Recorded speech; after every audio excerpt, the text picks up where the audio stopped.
Hello guys, അസ്സലാമു അലൈക്കും. എല്ലാവർക്കും സുഖമാണല്ലോ. ഞാൻ ഈ പറയുന്ന രീതിയിലൊന്ന് മയോണൈസ് തയ്യാറാക്കി നോക്കൂ. വളരെയധികം ടേസ്റ്റി ആയിരിക്കും.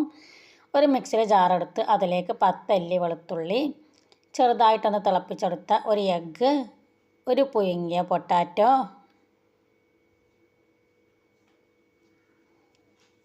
കുറച്ച് മല്ലിയില, പുതിനയില, ഒരു ടീസ്പൂൺ തൈര്,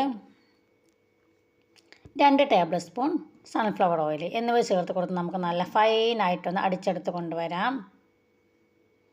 വീണ്ടും നമുക്കിതിലേക്ക് 1 ടേബിൾ സ്പൂൺ സൺഫ്ലവർ ഓയിൽ, ആവശ്യത്തിന് ഉപ്പ് എന്നിവ ചേർത്ത് ഒന്നും കൂടി ഒന്ന് അടിച്ചെടുത്ത് കൊണ്ടുവരാം. അങ്ങനെ നമ്മുടെ ടേസ്റ്റി ആയിട്ടുള്ള മയോണൈസ് ഇതാവരെ റെഡിയായി കഴിഞ്ഞു. വേണമെങ്കിൽ നമുക്കതിലേക്ക് കുറച്ച് വിനാഗിരി കൂടി ചേർത്ത് കൊടുക്കാം. അപ്പോൾ എൻ്റെ ഈ വീഡിയോ ഇഷ്ടമായെങ്കിൽ ലൈക്ക് ചെയ്യാനും ഷെയർ ചെയ്യാനും സബ്സ്ക്രൈബ് ചെയ്യാനും മറക്കരുത്. ബൈ.